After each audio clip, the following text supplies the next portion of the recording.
Okay. Hello. I'm audible. Yeah. Uh, Good afternoon, everybody. Ladies and gentlemen, we are about to start a very interesting session. I think I should just mention the topic. It is government as a bank, customer or partner, finding the right balance. And it's a tough job, right? For the government. And we have obviously very eminent panelists here. We have Dr. Hegde. He needs no introduction. He's former CMD of Antrix and former scientific secretary of ISRO. We have Ankit Anand. Ankit, in his latest avatar, is an investor based out of Zurich, and it will be interesting to hear his perspective. And then we have a scientist, Dr. Chaitanya. Chaitanya kind of, as per his bios, he advises various government panels, government committees, including National Security Committee. So Chaitanya, we are also advisors, from EY, but we always advise from outside. It will be interesting to see when you advise from inside what happens. So I'm going to ask you a few tricky questions later on, if you have time. Okay. Almost. So it's very interesting. We have an investor, we have an advisor, and I would say we have government in the name of Dr. Hegde. So it will be a very interesting conversation. Let me just set the context. I mean, what we have seen in the space industry, obviously, there are many laurels which, as a space industry, from ISRO point of view, from Antrix point of view, we have done it. But I would say that the kind of vision which this government had, which was the private sector participation, that was something which kind of started. I would say with the PM initiative, we had in-space set up as a regulator. It came in, I think, around 3 years back. Then obviously we're waiting for the space policy. I would say it was a little bit delayed from industry point of view, but finally it was out January this year.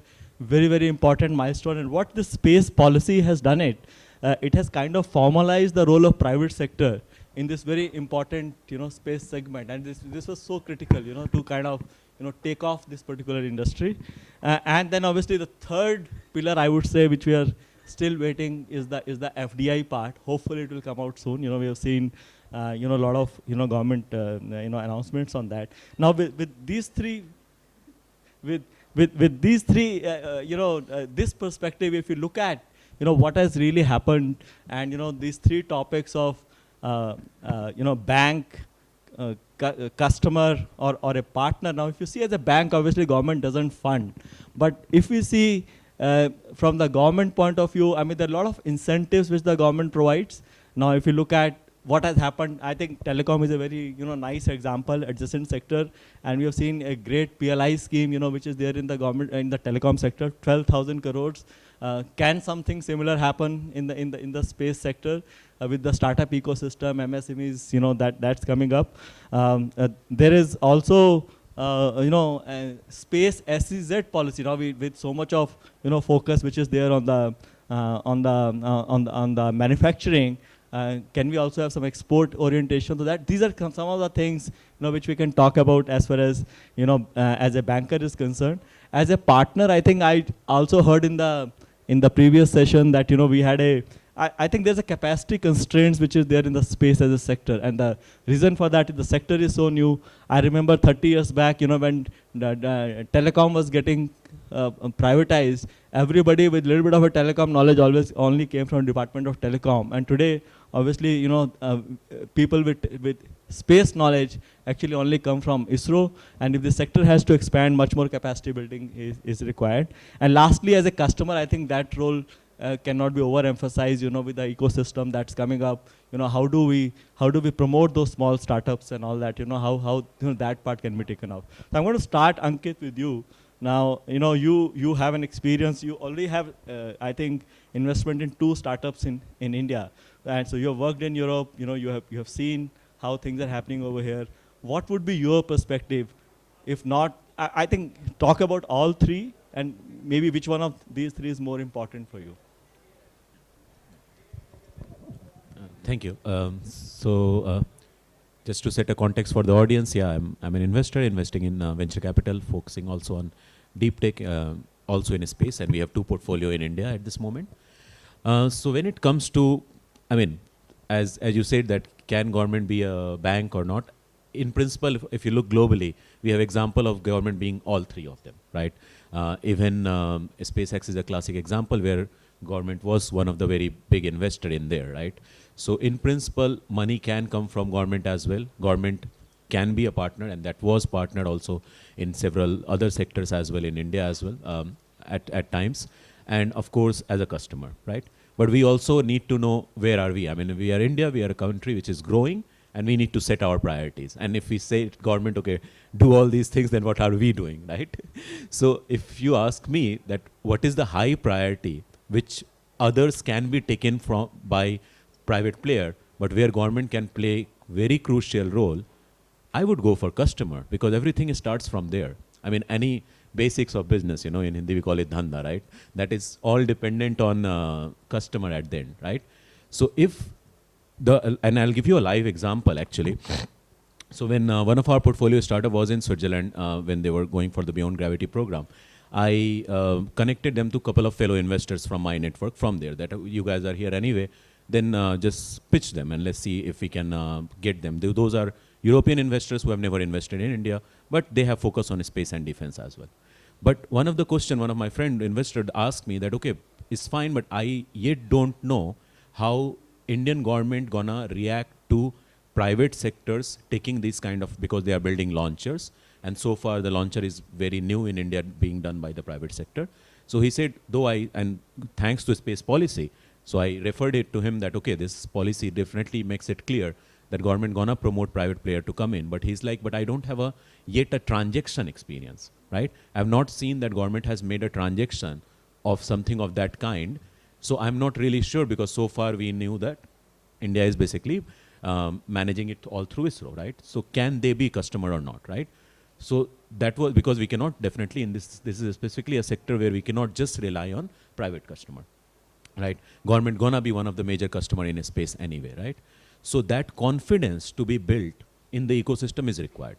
Now the question is that where we actually opened the ecosystem only 3 years back, we cannot give that example. We also have to look practically. So what are the in-between route we can find to give the confidence to the ecosystem, which also give confidence to the investors that they can take care of other things? That's something to be talked about. I mean, I would love to hear opinion of other panelists on this thing. So that's something I would love to get through this panel. So that's an important point you're raising, because I mean, sector is new, right? I mean, startup ecosystem is new, things are developing. So I'm sure, when you're looking from outside India, because I think when we are sitting inside India, we may have a little bit more confidence in how things are moving and all that. But when you're sitting outside, I mean, those could be some of the questions which could be there. I'm going to come to Dr. Chaitanya before I come to you, sir, in the last. So Dr. Chaitanya, I mean, since you are the advisor, and when you are talking about, in all these 3 roles, one is you advise. Second, I would like to ask you, what do you hear from the government? So, firstly, I don't advise anything. I am just an observer. I put out my observations. There are takers to it. There are many who just refuse to grasp it. So, jokes apart, we are having this discussion, really exciting. This is the only discussion that I was looking forward to in all the discussions that I have been attending or being present on the panel. But, on a lighter note, I don't see any government over here in this session. Hegde sir is much past the government. So we don't have it. So the absence of government in this session is telling that, okay, they don't want to listen to what we exactly think of them. So as a buyer, as a consumer, as a bank, as a partner, we are actually seeing multiple roles for them. And now they need to adapt and we see them differently at different intervals in time. So maybe when you're going to them for asking for money, then it is the bank. And we do ask them for money. So a lot of early TRL work happens with the help of government. Once any tech or once any product prototype achieves a commercial readiness level, only then you go to the private markets. But before that, it is the government who is handholding. So government is like mother. We are asking her for money, we are wanting her to be a friend, we are wanting her to be somebody who encourages, somebody who regulates, somebody who stricts and scolds you, so something like that. Now whether the government is interested in being our mother is another story. Now if you look at if you look at the politics of it, no government, at least the Indian government, is not expecting to be a nanny state. Nanny state has been a term that has been widely used, where the government, tells you what to do and what not to do. But in our case, at least in these circumstances that what we are seeing, the government is wanting this kid to be free. Free willing, do whatever you want, but come back. This is a very simplistic representation of all the roles that I am trying to portray for the government. So I spoke about the banking role, regulatory role, of course, in space, and of course, in space will evolve in the coming times. We are anticipating that it comes out of DOS, it becomes an independent autonomous body of itself, like TRI, and start regulating. But then there are elements within InSpace which should not go into the regulatory body. For example, the promotion directorate. The promotion directorate within the InSpace should be within DOS, because they know they have the skin in the game, they know the tricks of trade, and that should be it. There was a mention yesterday that why there is no legal directorate within InSpace. Now that is absent. That also needs to be taken care of. So the space sector has tentacles that have spread far and wide across ministries. It is cutting across agencies, and we need to now start thinking what each agency's role is, including the Ministry of Finance. I'll tell you one observation that people don't really talk about. It's quite vivid, it's out there in the open. Who announced the space reforms? It wasn't the Prime Minister. It wasn't the PMO Minister of State. It wasn't the ISRO chief.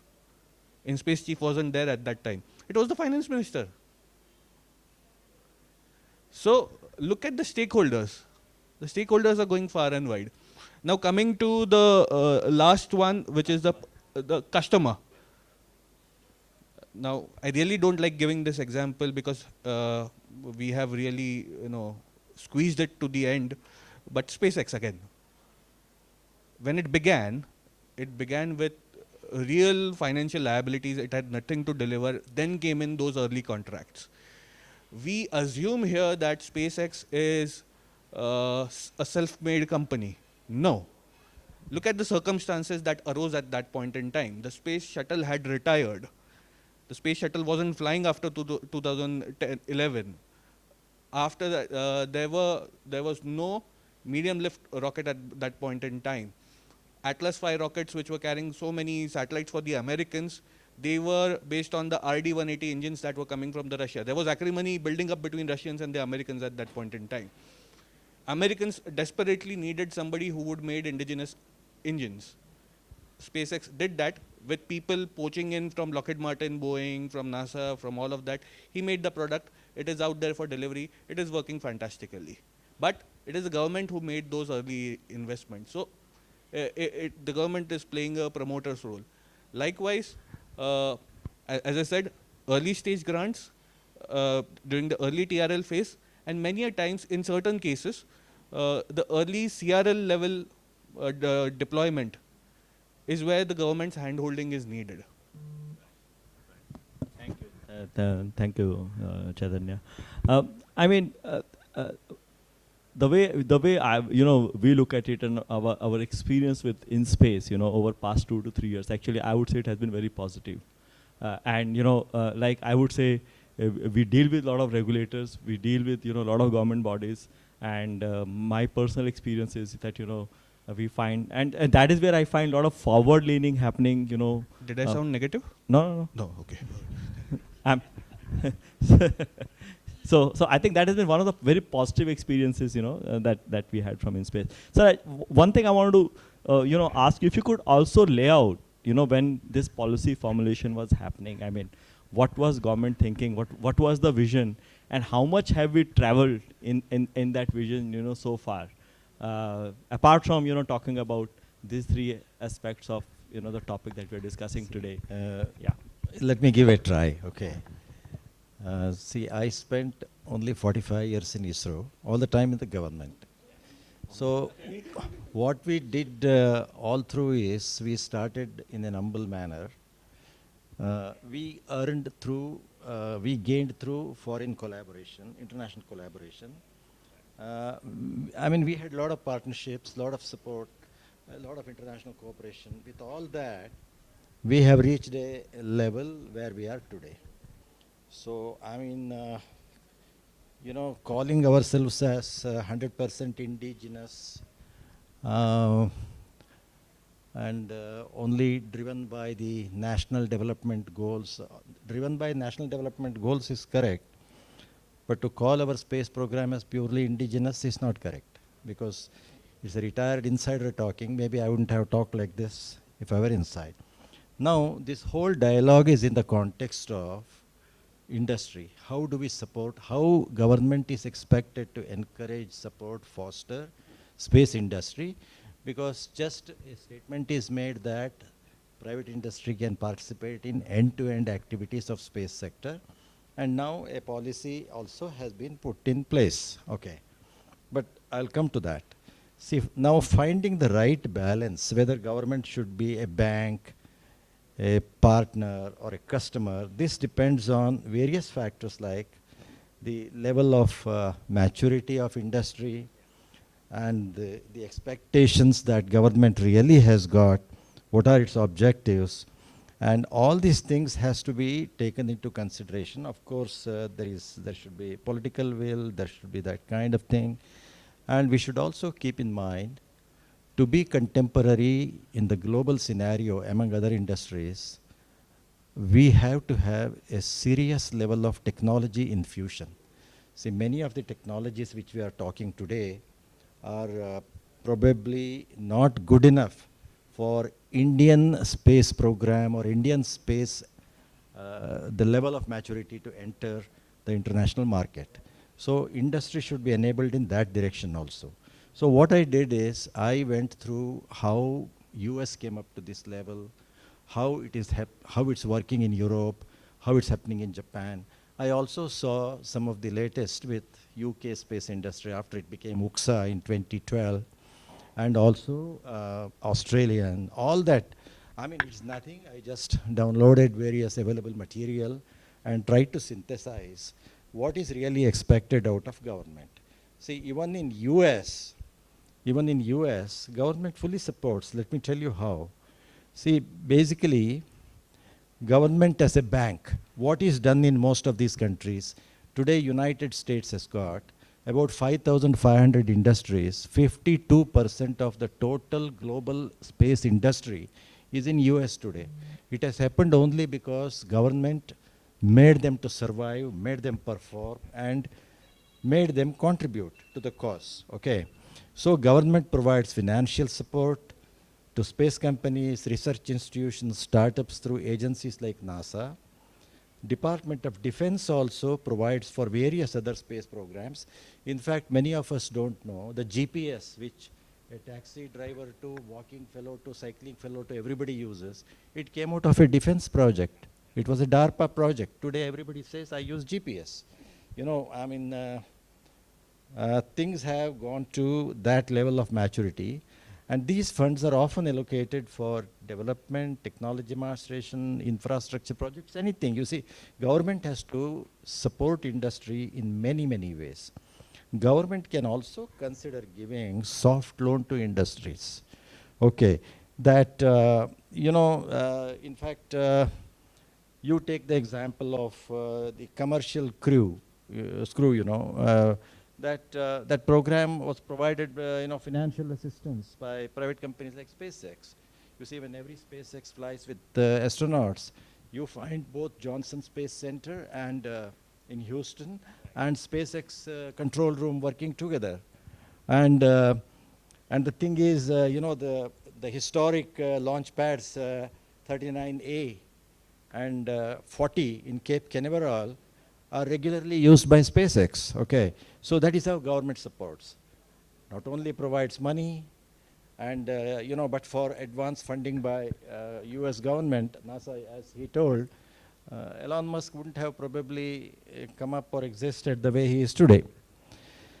And then government as a customer. See, in US Defense or Geospatial Intelligence Agency or anybody makes advance funding. You see, if you take the example of Capella. Okay, young JPL guy, hardly 40-year-old, he left. He mooted a company called Capella, wanted to make an X-band SAR better than 1 meter. Straight away, he was given a government contract to acquire, for next 5 years, something like 400 critical sites all over the world. I don't have to tell where those sites could be. We can all guess what it is.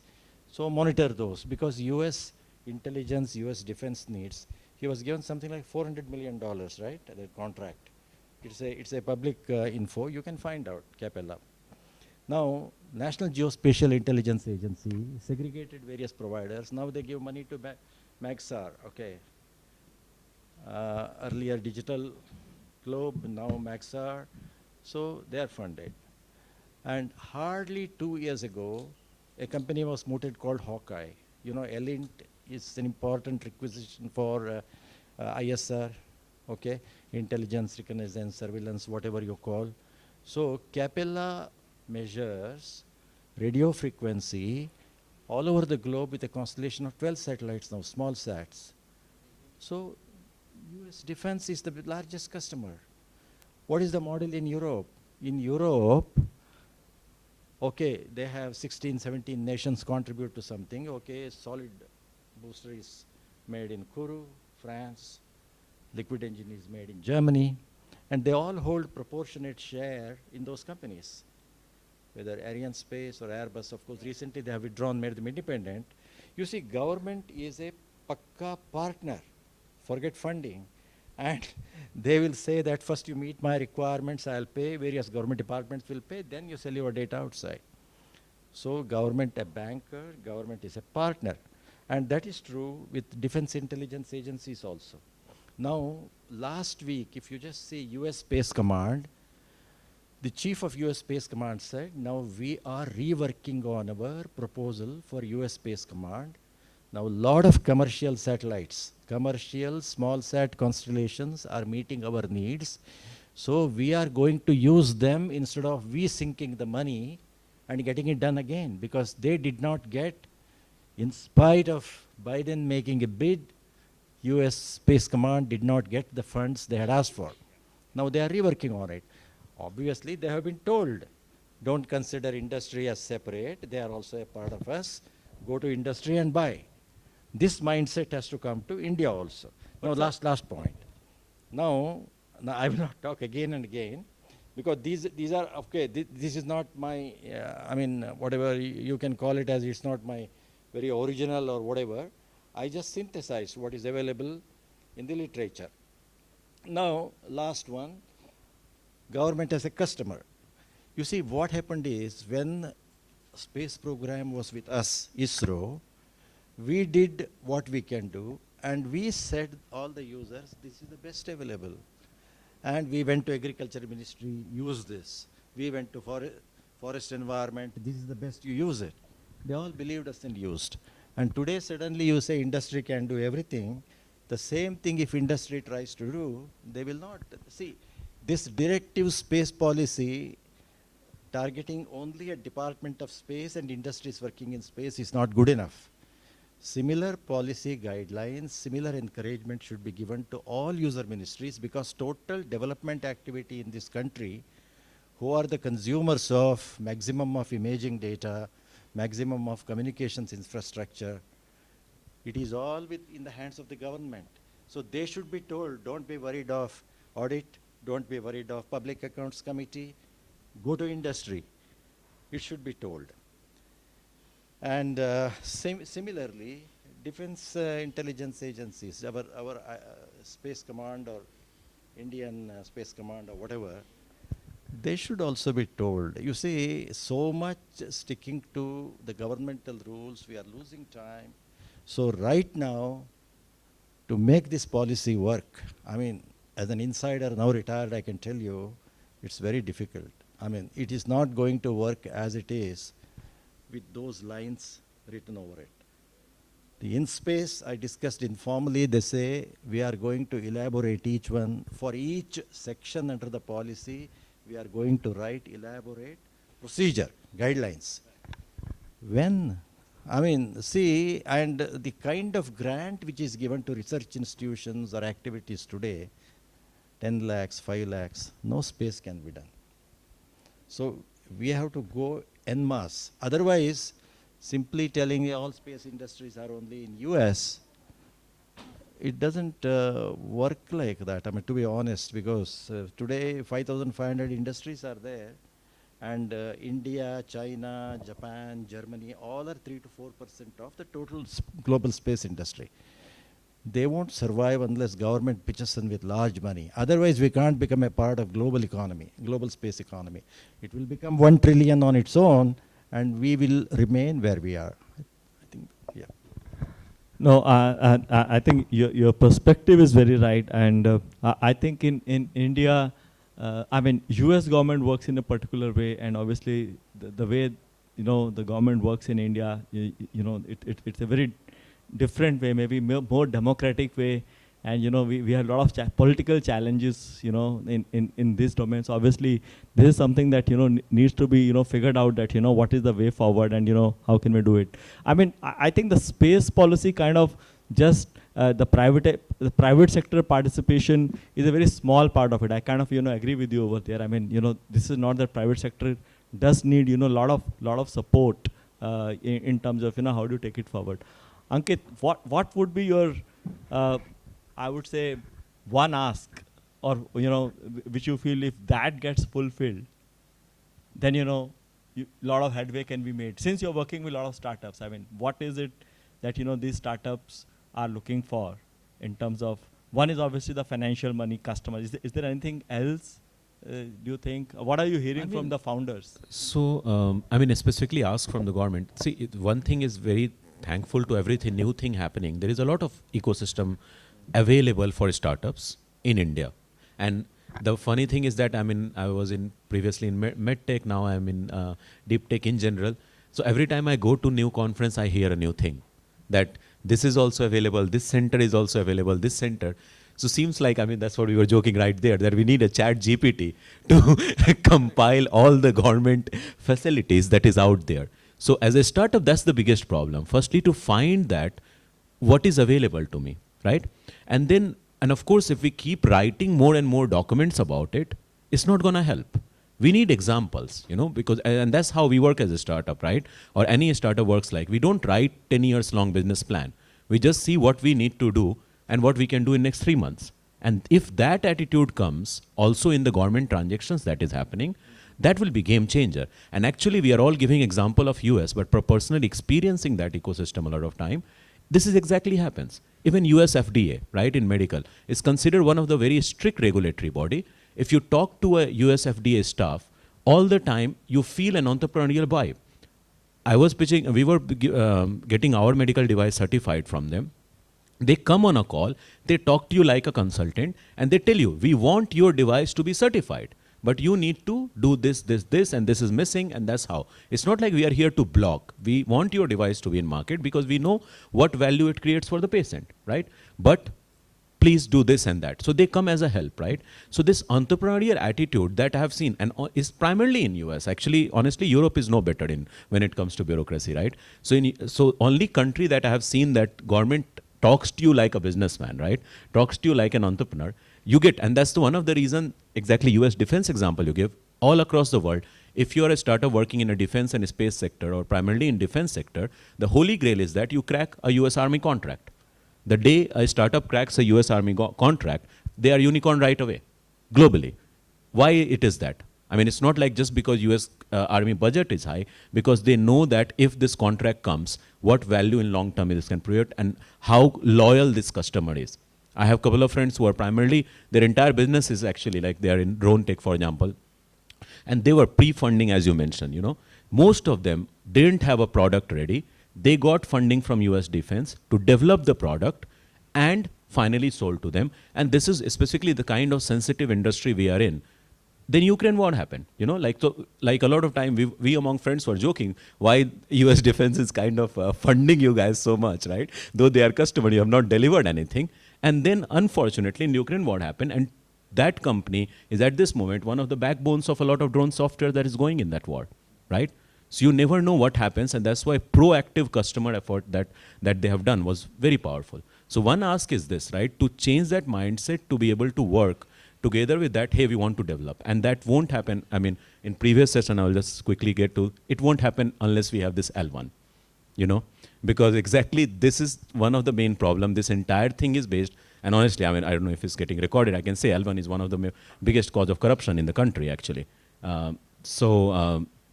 That's also the point, you know? If we are developing a new innovation, how you can judge on a price point that was the most qualifying innovation. Also, when it comes, all the criteria that is in, you have been in 20 years in industry or whatever is that, this delivering this and that, whatever criteria that goes in different departments, all these kind of things, that just bites against any innovation, right? Any new company cannot deliver. Then what happens? An existing company for a long 20 years in the market, who have the network, who know how to crack this deal, they don't have a technology out there. They firstly crack the deal from the government, and then they are calling every other vendor in the world, right? Do you have a technology, right? And of course, the guy who carries the technology, and they need to deliver faster, so it won't come from India, then it will come from somewhere else in the world, right? And the guy having the technology gonna make the main cut out of it, and we are always being the agent.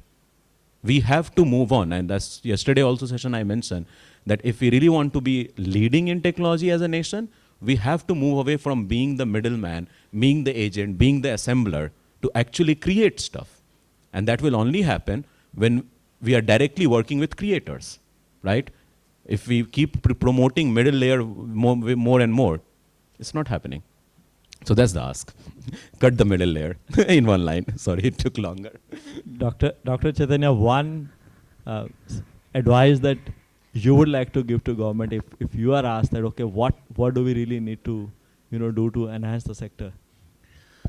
So one suggestion would be that firstly, have a national space vision and a national space strategy in place.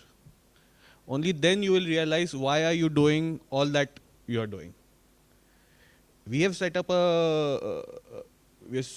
kickstarted reforms, the national space policy in place, but then we need a set of tangible targets over the course of next 10 years, 15 years, 20 years.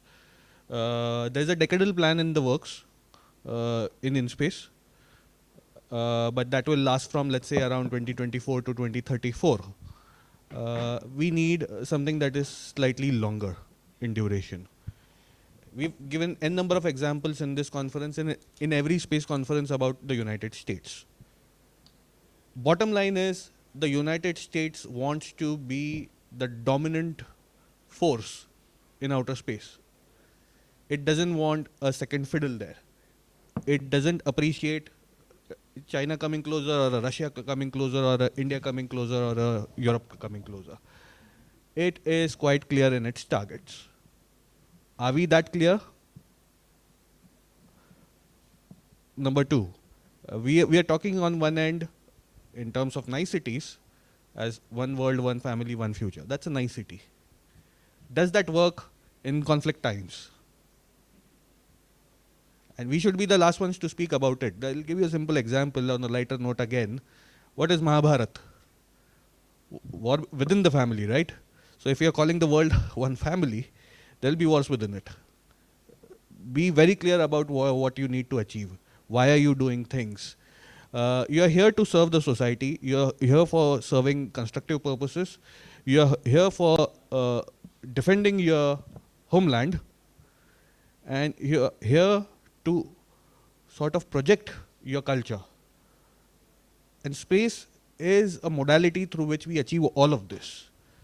At least for the next 30 years or so, none of us are going to set up cities on the moon or cities on Mars. We are here and going nowhere.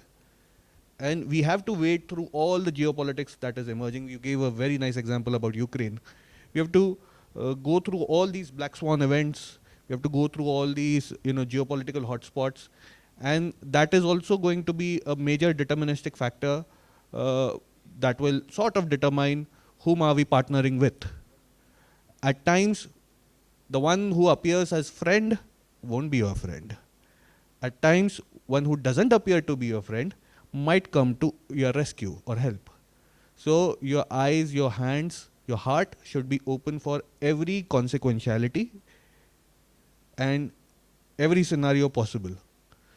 So keeping that broader aspects in mind, this is a very small target for us to achieve. That let's raise the bar. Let's have our space companies achieve a certain goal, a certain level of competence. Let them be competitive in the not only in the domestic scene but also in the international markets. And at some point in time, favorable circumstances geostrategically will also give them the necessary boost. US space companies assert themselves because there is dollar behind it. I don't know how many of you have heard about John von Neumann. John von Neumann is the person who worked on something known as self-reproducing automaton. This is the first ever studies on artificial intelligence back in the 1940s during the World War. John von Neumann later on became one of the foremost technology strategists. Very consequential in the establishment of Silicon Valley, DARPA, and all the big companies that are existing today in Silicon Valley. See him as their godfather. The point that I'm making over here is money for the United States is an automaton. Okay. It's not an automaton here. It's a finite source. So make wise use of finite source. Just like a mother will give you that, that money for your day's expenses. What do you call it? I forget the name. Pocket money. So this is the pocket money that is coming to you. This is the pocket money that is coming to you in the form of a grant. At some times, you'll have to pay back your mother. So treat the government as a mother. Okay, Dr. Hegde, one thing you will do, because you spoke about US government does this and that and what kind of vision. What thing you will do if you are the government today? Because you said no, you're the not first thing, I will only tell the first thing I would do is whatever technologies have been developed by ISRO over the last 50 or 60 years, en masse we have to do the technology transfer to industry. That is the first thing I would do. Because today, none of our products figure in the global market. But as it is, even if you transfer it to industry today, as it is, it will not find place in global market. It has to be probably improved, miniaturized, has to be made more efficient, that kind of thing. So, transfer all the technologies developed by ISRO en masse, except those very, very critical whatever, and continuously handhold industry and provide just grant adequately that is required. I mean, if all the autonomy is given to me, this is what I would do, because we have developed those technologies at the cost of taxpayers' money. We can't expect from our own industries big. So only then, only when we enter the global market, we can also seek the requisite technology infusion into our industries from the global market. Thank you, sir. Thank you so much. So, ladies and gentlemen, I mean, just to conclude the takeaways from the three panelists, Ankit says, we need to cut the middle layer. Dr. Chaitanya says, we need to have a vision, raise the bar. And obviously, Dr. Hegde's vision is that, whatever ISRO has produced so far, can that be taken globally? And obviously, we have to give grants and handhold the industry. So those are the takeaways. Any questions? A couple of questions. Anybody has? We're almost running out of time. All right then. Thank you, Ayushi.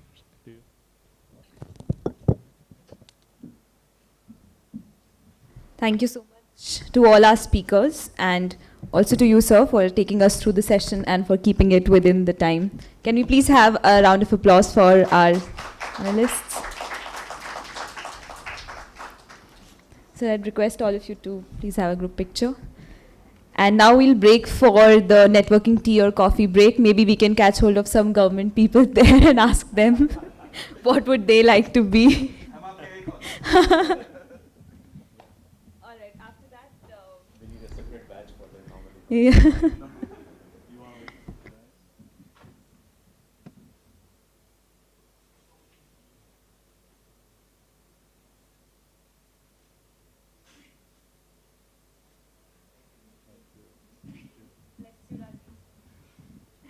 We have the last session after the tea break, the closing plenary, which is Mankind to Moonkind. We'll have that in the Oval Hall.